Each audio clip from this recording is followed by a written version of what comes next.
Hello friends, welcome to Shree's corner. Radhe Radhe. सब कैसे हैं? अच्छे होंगे सोचकर मैं आज का वीडियो शुरू करती हूँ। आज हम अपरा एकादशी व्रत कथा, शुभ मुहूर्त, व्रत महात्म्य सबके बारे में बात करेंगे। शास्त्रों के अनुसार ज्येष्ठ कृष्ण पक्ष की एकादशी तिथि को अपरा एकादशी और या अचला एकादशी के नाम से जाना जाता है। मान्यता है कि जो भी इस एकादशी का व्रत करता है उसे सभी प्रकार के कष्टों से मुक्ति और सुख सौभाग्य की प्राप्ति होती है। अपरे एकादशी के दिन भगवान विष्णु जी की आराधना और इस दिन व्रत रखने से अपार धन की प्राप्ति होती है। आज हम साल 2020 ज्येष्ठ कृष्ण पक्ष की एकादशी व्रत की सही तारीख, शुभ मुहूर्त, पूजा विधि और व्रत कथा बताएंगे। तो चलिए सबसे पहले हम आपको बताएंगे अपरा एकादशी व्रत का शुभ मुहूर्त। साल 2020 में 18 मई सोमवार को अपरा एकादशी का व्रत रखा जाएगा। एकादशी तिथि प्रारंभ होगी 17 मई सायंकाल 12:42 से। एकादशी तिथि समाप्त होंगी 18 मई सायंकाल 3:08 तक। एकादशी व्रत के पारण का समय होगा 19 मई प्रातःकाल 5:28 से प्रातःकाल 8:12 तक। अभी हम अपरा एकादशी व्रत विधि देखेंगे। अचला यानी अपरा एकादशी का व्रत ज्येष्ठ माह की कृष्ण पक्ष की एकादशी को मनाया जाता है। इसे कई लोग अपरा एकादशी भी कहते हैं, मैंने पहले भी कह चुकी है। अपरा एकादशी का एक अर्थ यह है कि एकादशी का पुण्य अपार है। इस एकादशी का व्रत करने से लोग पापों से मुक्त होकर भव सागर से तर जाते हैं। इस व्रत को करने से ब्रह्म हत्या, पर निंदा, भूत योनि जैसे कर्मों से छुटकारा मिल जाता है। व्यक्ति को कीर्ति, पुण्य तथा धन धान्य की प्राप्ति होती है। यह व्रत पुण्यों को प्रदान करने वाला एवं समस्त पापों को नष्ट करने वाला होता है। इस व्रत को करने से व्यक्ति को अपार धन संपदा प्राप्त होती है। अपरा एकादशी व्रत के दिन पूजा का विशेष विधान रहता है। इसमें साफ सफाई एवं मन की स्वच्छता का पूरा ध्यान रखा जाता है। इस व्रत का प्रारंभ दशमी तिथि से ही आरंभ हो जाता है। दशमी तिथि से ही भोजन और आचार विचार में संयम रखना चाहिए। एकादशी तिथि के दिन प्रातःकाल में जल्दी उठकर स्नान आदि से निवृत्त होकर शुभ्र वस्त्र पहनकर व्रत का संकल्प और श्री विष्णु भगवान की पूजा करें। पूजा में तुलसी दल, श्रीखंड, चंदन, गंगाजल व फलों का प्रसाद अर्पित करना चाहिए। व्रत रखने वाले को पूरे दिन परंदा, झूठ, छल कपट से बचना चाहिए। पूरे दिन व्रत कर संध्या समय में फल आदि से भगवान को भोग लगाकर श्री विष्णु जी की पूजा धूप, दीप और फूलों से करते हुए कथा का श्रवण करना चाहिए। इसके बाद समस्त लोगों में भगवान का प्रसाद वितरित करें, जो अभी नामुमकिन है, लेकिन आप घर के बाकी सदस्यों के साथ शेयर कर सकते हैं। पूरे दिन निर्जल उपवास करना चाहिए। यदि संभव ना हो तो पानी तथा एक समय फलाहार ले सकते हैं। द्वादशी के दिन यानी पारण के दिन भगवान का पुनः पूजन कर कथा का पाठ करना चाहिए। कथा पढ़ने के बाद प्रसाद वितरण, ब्राह्मण को भोजन तथा दान दक्षिणा देकर विदा करना चाहिए। अंत में भोजन ग्रहण कर उपवास खोलना चाहिए। जो लोग किसी कारण व्रत नहीं रखते हैं उन्हें एकादशी के दिन चावल का प्रयोग भोजन में नहीं करना चाहिए। इन्हें भी झूठ और परनिंदा से बचना चाहिए। जो व्यक्ति एकादशी के दिन विष्णु सहस्त्र नाम का पाठ करता है उस पर भगवान विष्णु की विशेष कृपा होती है। अभी हम अचला यानी अपरा एकादशी व्रत का कथा सुनेंगे। अर्जुन ने कहा, हे प्रभु, ज्येष्ठ माह की कृष्ण पक्ष की एकादशी का क्या नाम है तथा उसका महात्म्य क्या है? इसमें किस देवता का पूजन किया जाता है तथा इस व्रत को करने का क्या विधान है?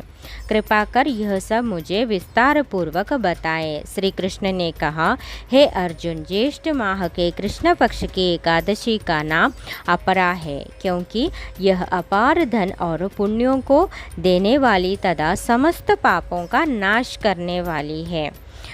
जो मनुष्य इसका व्रत करते हैं उनकी लोक में प्रसिद्धि होती है। युद्ध क्षेत्र से भागे हुए क्षत्रिय को नरक की प्राप्ति होती है, किंतु अपरा एकादशी का व्रत करने से उसे भी स्वर्ग की प्राप्ति हो जाती है। गुरु से विद्या अर्जित करने के उपरांत जो शिष्य गुरु की निंदा करते हैं तो वे अवश्य ही नरक में जाते हैं। अपरा एकादशी का व्रत करने से इनके लिए स्वर्ग जाना संभव हो जाता है। तीनों पुष्करों में स्नान करने से या कार्तिक माह में स्नान करने से अथवा गंगा जी के तट पर पितरों को पिंडदान करने से जो फल प्राप्त होता है, वही फल अपरा एकादशी का व्रत करने से प्राप्त होता है। बृहस्पति के दिन गोमती नदी में स्नान करने से, कुंभ में श्री केदारनाथ जी के दर्शन करने से तथा बद्रिकाश्रम में रहने से तथा सूर्य ग्रहण एवं चंद्र ग्रहण में कुरुक्षेत्र में स्नान करने से जो फल सिंह राशि वालों को प्राप्त होता है, वह फल अपरा एकादशी के व्रत के समान है। जो फल हाथी घोड़े के दान से तथा यज्ञ में स्वर्ण दान से प्राप्त होता है, वह फल अपरा एकादशी के व्रत के फल के बराबर है। गौ तथा भूमि या स्वर्ण के दान का फल भी इसके फल के समान होता है। पाप रूपी वृक्षों को काटने के लिए यह व्रत कुल्हाड़ी के समान है तथा पाप रूपी अंधकार के लिए सूर्य के समान है। अतः मनुष्य को इस एकादशी का व्रत अवश्य ही करना चाहिए। यह व्रत सब व्रतों में उत्तम है। अपरा एकादशी के दिन श्रद्धापूर्वक भगवान विष्णु जी का पूजन करना चाहिए, जैसे करने से अंत में विष्णुलोक की प्राप्ति होती है। इसकी प्रचलित कथा के अनुसार प्राचीन काल में महिध्वज नामक का एक धर्मात्मा राजा था। उसका छोटा भाई व्रजध्वज बड़ा ही क्रूर, अधर्मी तथा अन्यायी था। वह अपने बड़े भाई से द्वेष रखता था। उस पापी ने एक दिन रात्रि में अपने बड़े भाई की हत्या करके उसकी देह को एक जंगली पीपल के नीचे गाड़ दिया। इस अकाल मृत्यु से राजा प्रेतात्मा के रूप में उसी पीपल पर रहने लगा और अनेक उत्पात करने लगा। एक दिन अचानक धौम्य नामक ऋषि उधर से गुजरे। उन्होंने प्रेत को देखा और तपोबल से उसके अतीत को जान लिया। अपने तपोबल से प्रेत उत्पात का कारण समझा। ऋषि ने प्रसन्न होकर उस प्रेत को पीपल के पेड़ से उतारा तथा परलोक विद्या का उपदेश दिया। दयालु ऋषि ने राजा की प्रेत योनि से मुक्ति के लिए स्वयं ही अपरा एकादशी का व्रत किया और उसे अंगदी से छुटकाने को उसका पुण्य प्रेत को अर्पित कर दिया। इस पुण्य के प्रभाव से राजा की प्रेत योनि से मुक्ति हो गई। वह ऋषि को धन्यवाद देता हुआ दिव्य देह धारण कर पुष्पक विमान में बैठकर स्वर्ग को चला गया। हे राजन, यह अपरा एकादशी का कथा मैंने लोकहित के लिए कही है। इसे पढ़ने अथवा सुनने से मनुष्य सब पापों से छूट जाता है। अपरा अर्थात अपार या अतिरिक्त जो प्राणी एकादशी का व्रत करते हैं, उन्हें भगवान श्री हरि विष्णु की अतिरिक्त भक्ति प्राप्त होती है। भक्ति और श्रद्धा में वृद्धि होती है। तो यही है अपरा एकादशी का व्रत कथा। अभी हम अपरा एकादशी का महात्म्य सुनेंगे। शास्त्रों में कहा गया है कि जिस प्रकार मनुष्य को कार्तिक माह में स्नान अथवा गंगा जी के तट पर पितरों को पिंड दान करने से जो फल मिलता है, वैसा ही फल उसे अपरा एकादशी का व्रत करने से प्राप्त होता है। व्यक्ति का गोमती में स्नान करने से, कुंभ में श्री केदारनाथ जी के दर्शन करने से तथा बद्रिकाश्रम में रहने से तथा सूर्य चंद्र ग्रहण में कुरुक्षेत्र में स्नान करने का जो महत्व है, वही अपरा एकादशी का व्रत का महत्व होता है। अपरा या अचला एकादशी का फल हाथी घोड़े के दान, यज्ञ करने, स्वर्ण दान करने जैसा ही है। गो व भूमि स्वर्ण के दान का फल भी इसके फल के बराबर होता है। अपरा का व्रत पाप रूपी अंधकार के लिए सूर्य के प्रकाश समान है।